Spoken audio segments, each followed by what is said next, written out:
Hey there, welcome to the next episode of the Personal Branding for Professionals video podcast. As a part of the series, we spotlight powerful personal brands across the globe to inspire today's professionals. I'm your host, Ketaki Vaidya, and today we are going to ask ourselves a very important question. We all survive, but do we actually live? Our life today estranges us more and more from our true nature, making it really easy for us to lead lives that are lacking in meaning. And then there are these powerful incentives like money, attention, power, which distract us on a daily basis. However, the key to living a meaningful life is to be able to isolate ourselves from all these distractions and find what defines us. And that is what Ikigai is all about. Ikigai is a Japanese word for the reason to live or for the reason to get out of bed every morning. And when you find yours, life really changes. Today's episode is about finding your Ikigai. It's about finding what keeps you going. It's about finding what stops you from giving up. And it's about finding what sparkles your eye every time you talk about it. Joining us today is Laurie McDonald. Laurie is the president and CEO of Brilliant Business Solutions, which she started in 1998 in Wisconsin. Brilliance has a niche in working with manufacturers and distributors to implement digital commerce solutions. Before starting Brilliance, she worked at NASA Johnson Space Center as a flight controller for the Space Shuttle program. She's a regular contributor to Practical E-commerce, Digital Commerce 360, and is a speaker at a lot of events, including B2B Next 2020. So are you ready to find your Ikigai? Hopefully this conversation will inspire you to do that. Let's begin. Hey Laurie, I am so excited for our conversation today, and there are so many questions that I have for you. Some are really tough, but I am sure that we're going to have a great conversation, and I'm really interested to know more about your journey and how you got into the different avenues that were part of your life, and how did you eventually be the person that you are today. And we'll get to that in a while. Welcome to I'm so excited to be here. Thank you. So first of all, tell us about your journey. How did this all start? How did you go from being into NASA to then eventually your own company? How did that happen? Yes. So I went to college at Purdue University in computer electrical engineering, and through an internship, I ended up at NASA Johnson Space Center, where I eventually worked as a flight controller for the Space Shuttle program, which was a really amazing job. That is really cool. And yeah, I ended up meeting my husband there. He was also an engineering student, also a part of the same internship program.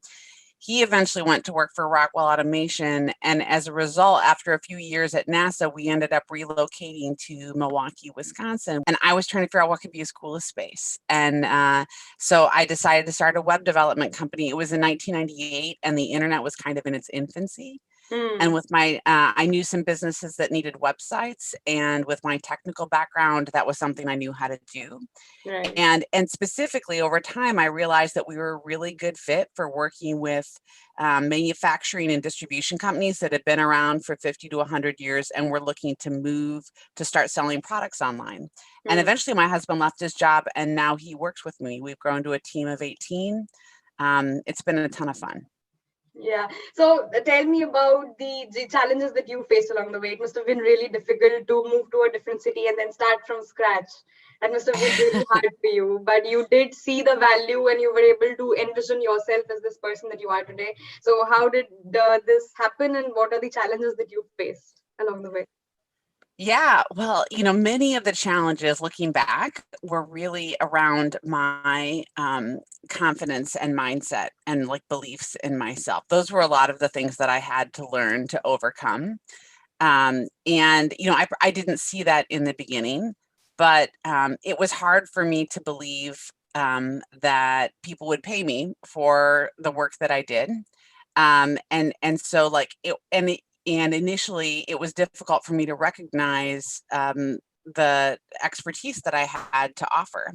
And so a lot of times I would discount or question myself versus really being willing to step into the advice that I had to offer. Yeah, and I think that is one common struggle that we all face, finding our niche, finding our Yeah. ikigai. That's really difficult. And what did you do to find out the why of your personal brand? Because you obviously did something right. You were able to build a brand for yourself. You were able to show people what you wanted to stand for, and you eventually Mhm. achieved it. So how did you find this? How did you find your why? Yes. Well, oh, and I love that. And you just taught me the just a little right before we got on this call, this concept of ikigai, and I love it. And that is so that so resonates with me in terms Yeah. of like if I'm finding your reason for being, right, and your reason for waking up every morning. I love that. Fortunately or unfortunately, so my business has been around for 20 years, and I feel like it took me too long, like to realize. That like I feel like I'm on this planet for a reason, and that I have something valuable to offer the world that Hmm. is uniquely me. Yeah. And one of the things that I realized after several years was that I kept thinking that my input might not be as good as someone else's, and I realized that the other people around me often either knew less than I did or didn't necessarily know more. Like they didn't necessarily have a larger depth of expertise. So some of it just was time. Like as I started to be in more environments where I realized, oh wow, I actually have just as much to say as this person. I wish I would have learned the lesson sooner. Some of how I learned it was I worked with business coaches along the way, and they helped to challenge me to recognize what I had to offer Hmm. and to really just kind of experiment, to try it out, to like name what I was afraid of, Yeah. to grow more aware of when I was holding myself back, and then to be willing to kind of take a chance and try something and see how it worked. And many times I found when I was willing to kind of even act a little bit more confident than I actually felt, it worked out really well. Yeah, and I would say that you were in NASA, right? That's a dream job for many. So what happens with people is once they get into a company like NASA and they feel that okay, now the purpose of my life is served, I'm done here, and there's nothing that they do beyond their Right. comfort zone. So they get into that comfort zone and they are happy with their life, and they think that this was their purpose and they've achieved it. But Yeah. even in NASA, you sort of did not find your happiness, and then you eventually went out of your comfort zone to try something entirely new from the scratch on your own, right? So Yes. that is a risk that very few of us are willing to take, because we think about the consequences, we think about what we have to risk for, and we are very scared to take that risk. So how would Mm. you suggest that someone who is trying to find the why of their brand, someone who's trying to find the meaning of their life or the reason for their existence, how can they go about finding that? Yeah.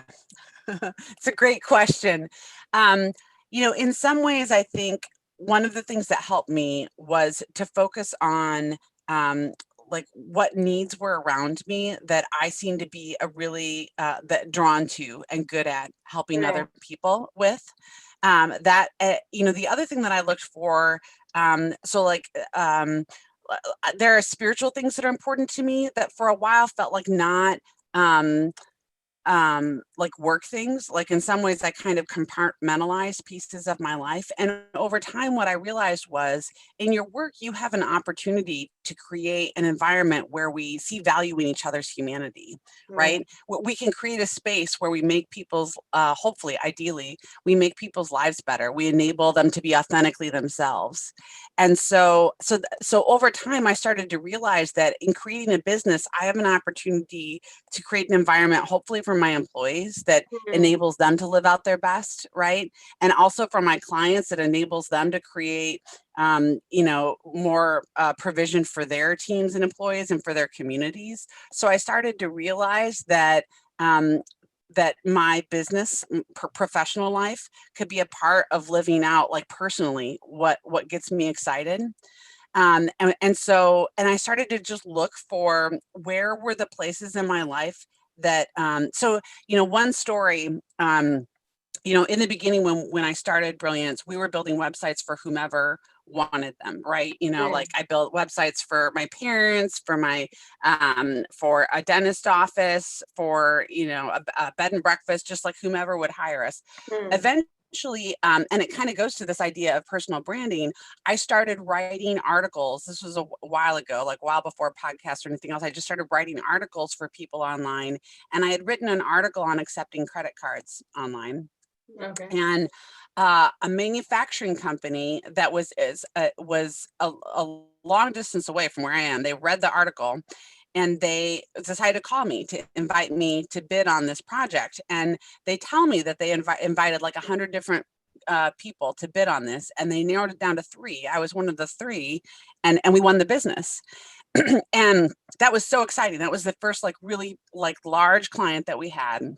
And what I realized was we were able to offer them some really great advice, and that really helped them grow their business. And they really valued the work that we did and what we had to offer. And so in some ways it almost felt accidental, but I don't think it was. I don't think it was accidental, but also I think I learned from that. And I said, I want more customers like this, both because I was able to really help them and they really valued me.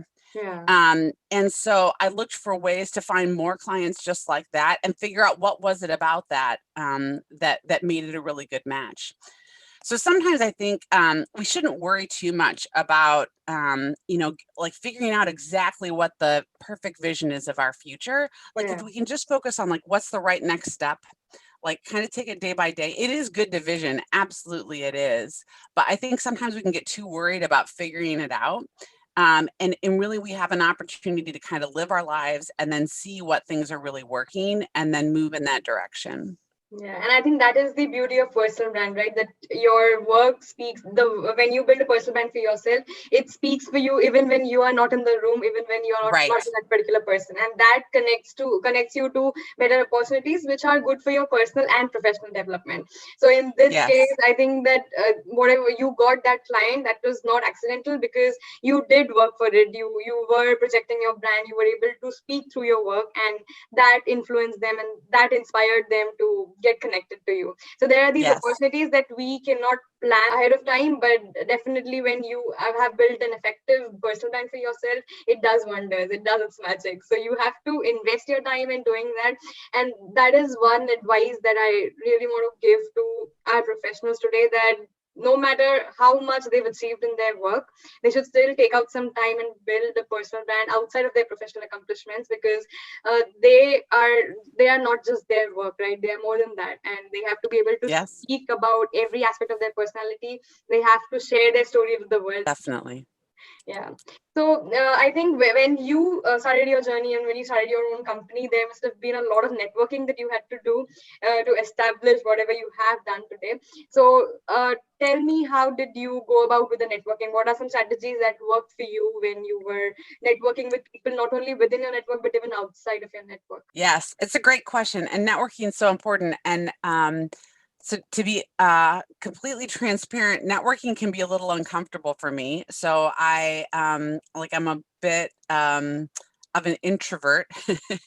And so like networking is something that required practice. Yeah. But one of the things that really worked for me was to think about how I could serve others that I was networking with. So, and connecting with, and doing my, so in the case that, it's someone that professionally that I wanted to approach, and develop a relationship with them. One of the things that I would do is to do my homework on them, learn what they care about, what they're doing.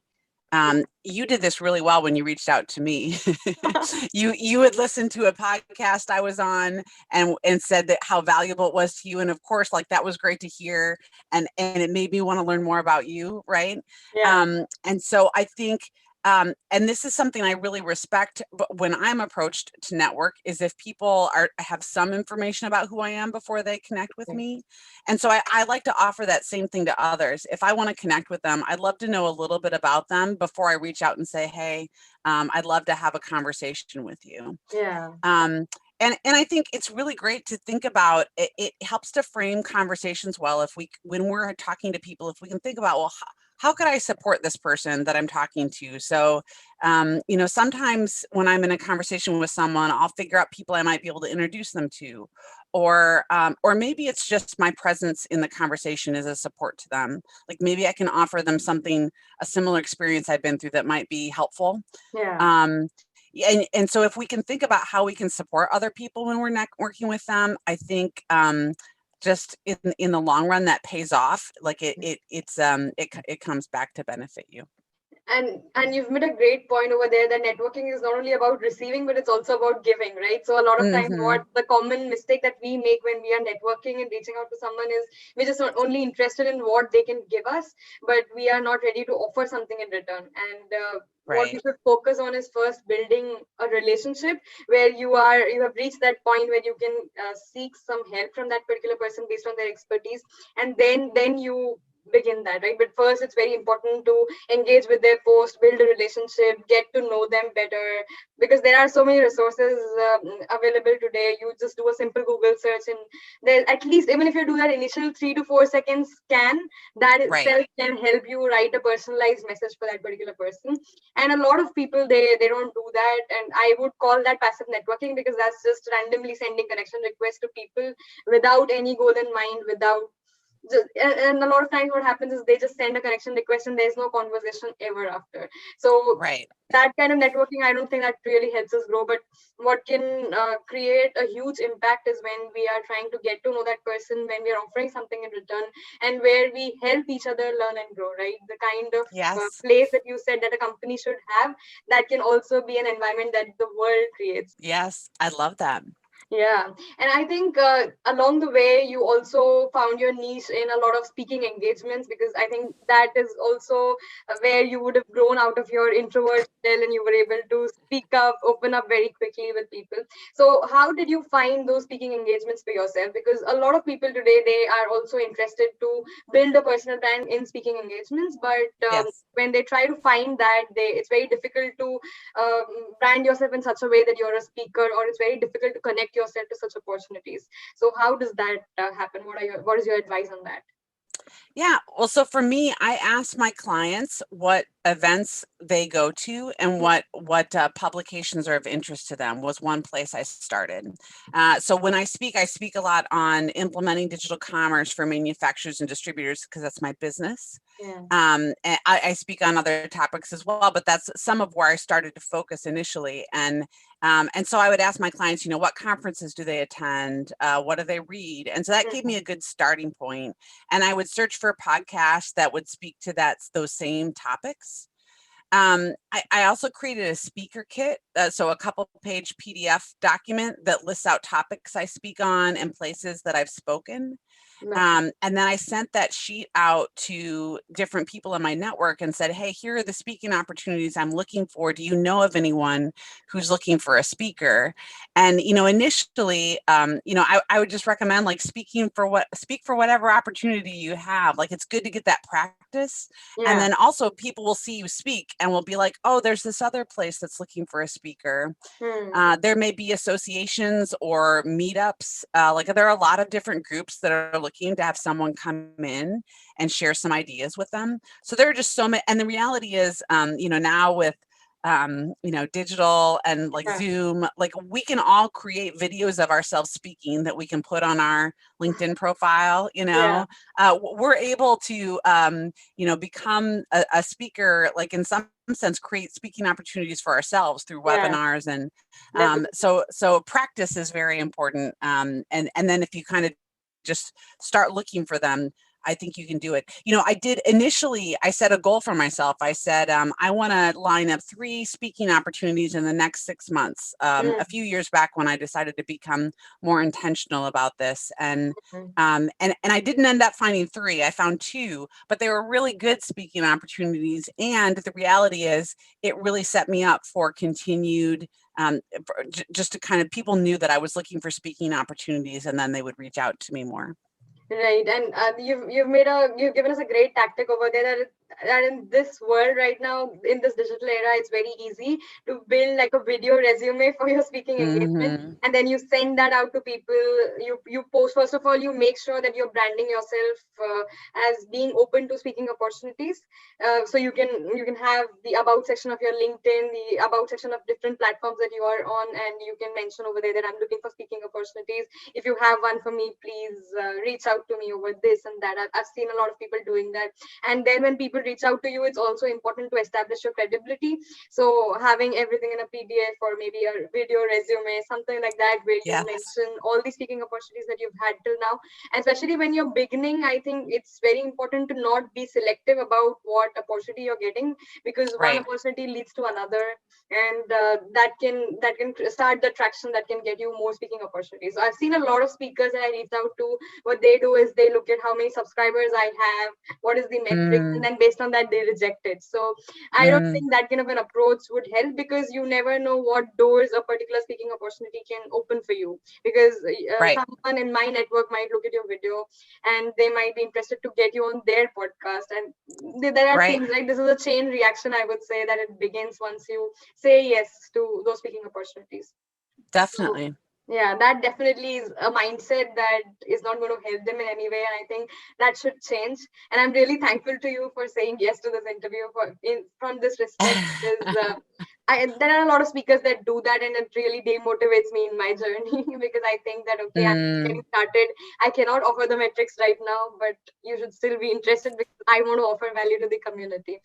So there are these things that definitely. happen. And other thing that you said, which is a really great point, is that even if we don't find a speaking opportunity today, it's very easy to create one for ourselves, because you can start Mm-hmm. a podcast, you can start a video series, you have so many different channels that you can be on. You can just go live, start talking about it. There can be a panel discussion, Right. and there are all these ways in which you can project yourself as a speaker. You can show people that you are good with this, and that itself can lead to a lot of speaking opportunities. When I started this video series, I did get invitations to a lot of podcasts. So I wanted those prior to that, but I had to prove to people through my video series that I could speak, and then I Right. got connected to those opportunities. And I see that you have a podcast of your own. So how did Mm. your podcast start? What was the incident that gave birth to that podcast? Was it a specific person? Was it a specific goal that you had in your mind? Yeah. Oh, so back in at the end of March, really kind of when everything was locking down with COVID, Yeah. as a business, we were trying to figure out what it was that we could do to give back to other businesses. And Hmm. we didn't have a lot of money to invest, and yet we knew there were a lot of businesses that excuse me, that we're needing to move more to digital, and Yeah. we're trying to figure out what to do right now because Hmm. in-person interaction wasn't possible. And so we thought, well, one thing we can do that's pretty easy is we can just create a video series, and Hmm. we'll get together and we'll create something once a week. We'll get together for 30 minutes, and we'll focus on talking about like what is it that businesses can be doing to grow their business using Yeah. digital commerce.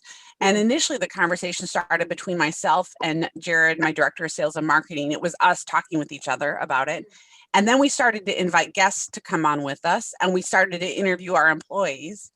Oh, wow. And and then over time it really grew, and we started to take, so they're 30-minute webinars that we have, a video webinar, and then we take clips from it and we share them on LinkedIn, and then we Hmm. take the full and then we also take clips and recordings and put them on YouTube.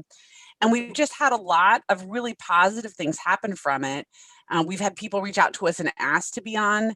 Hmm. We've had a lot of both clients and prospective clients just comment on how valuable they find the information, and it's really helped to increase our visibility. Which is and people have just told us that that it's good content that helps them, to improve their business, which is also really fabulous. So those are the things you want to be known for. So in some ways it is a decent amount of work, as I'm sure you know from putting Yeah, yours definitely. together, and so I'm lucky to have, I have multiple people on the team at Brilliance who really are supporting making this happen. But it's been a really positive thing for us. That's really great, and I'm really impressed with how you turned adversity into a blessing. That you wanted to Mm, help other people, and you did start with an idea that gave a sense of hope to other people who were listening. And I think that resonated with a lot of people, and that helped you grow. So that's very yes. important. That when you are at your lowest point, even I started my video series at a point where I was really low. I was not very confident with myself, and I wanted to do something for the community. I thought this is where I can find my happiness, and then this entire thing begins. So a lot of Mm, times we are very hard on ourselves. We are very stuck in a particular situation, but this is a great way to grow out of it and start contributing to the community, which is so easy these days, right? You want to do something for the community, you cannot just say it, you have to get it into action. There are so many things that you can do, but as you yeah. said, it's really difficult when you're just getting started. Because you're the only person in your team, and you have to do everything right, from getting the guests, Yes. networking with them, building a relationship with them, then setting up the invite, and having the interview, editing all of that, then the promotion. So all of it, it's a lot. So I would say initially the cadence of that episode or how it comes up, that is totally something that you can go slow on, but eventually you would definitely expand once you start building a personal brand. There are people who are ready to offer help. You can delegate these different aspects to various people. There are companies ready to do that for you, and everyone is ready to support your personal brand. One thing that has really worked for me is to go and reach out for help, because a lot of times we are Mm, scared to do that. We are not we think that, okay, we don't want to admit that we need help, and we take a lot of burden on ourselves. So initially, definitely you can start as a one person team, but eventually we should be able to ask for help, because a lot of people, they are, I'm amazed by how approachable a lot of people are, and people do reply, people do respond to your messages when you need their support. But another thing that I think, another aspect that we are missing here is, do you really need to start a podcast? That is rarely a thought that people give, because now it has become a trend. So people mm, have one crazy idea and they think that, okay, I'm going to start a podcast out of this, and eventually it becomes a lot to take in, because there is so much that goes behind each episode, that they mm-hmm, are at a point where they're burning themselves out and they are giving up, because they were never really passionate about that cause at the beginning. So they just mm-hmm. started to follow the trend. And how would you suggest that any person can find out whether a podcast is really for them? Well, I think it's a great question. I mean, the reality is, as you were saying, it is a commitment and a fair amount of work. So I think Definitely. you need to be prepared just to recognize, like, if you're going to do this, like what work is involved in it, and it can really pay off. But it may be that there are some other kinds of content you could create. If you're not ready to invest that much time, if you don't have that much time and Exactly. energy to put into it, Right. you could do, like just a few videos to produce and share Hmm. versus trying to do something on an ongoing basis. Um, I know people who have pursued creating a podcast by first creating a bunch of the episodes before they ever publish them, so they've got some like backlog Yeah. to kind of help them in that process. I think if you, and to your point, if you can have someone who can help you and support you in that process, I think it can be really beneficial to have other people who help to hold you accountable to to who are going to be your future topics and or support you in that process, because it can be really challenging to do all on your own. And I just want to say how impressed I am with you. It is really challenging when you're, I remember how it was when I got started, and it was, we Yeah. were It is. small. There's just so much to do, and it's all on you or on all on just a few people, right? Yeah. And and so part of it is just continuing to like believe in yourself Yeah. and to keep going. So I'm really impressed with the work you're doing. Nice Thank job. you. And Yes. you're right that at certain times there are these points where you feel really low, where you don't see the growth of whatever you're doing. You don't see any positive feedback. Initially, that does Mm, happen. That you're just putting out episodes out there, but there's not a real engagement that you're expecting, or you've set some goal for yourself, but you're nowhere near it, and that does happen. yes. There was a point where I wasn't seeing any feedback, any engagement with everything that I was posting, and I did tweak my brand. I took feedback from people that helped me grow it a little better. Mm, So now I'm at a point where at least I'm meeting my initial goals, and I think I will good.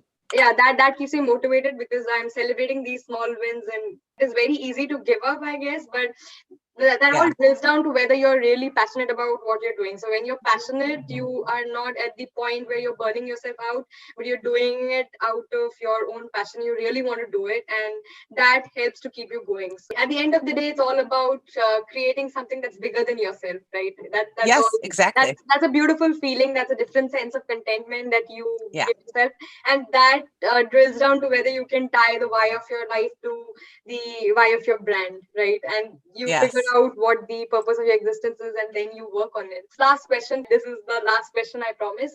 What is the advice that you would like to give for anyone getting started in their personal branding journey? Because this entire journey, it can be really overwhelming. Yeah. And the only, even the intention of getting started on that journey, that itself is a lot taken. So, what would be your advice for anyone getting started? Well, so a few years back, I knew that I wanted to be a speaker at more events. I had spoken at a few events, but I wasn't quite certain how to be known as a speaker. Like, how would people think of me as a speaker? Right. And what I realized was the answer was pretty simple. Like, I needed to think of myself as a speaker.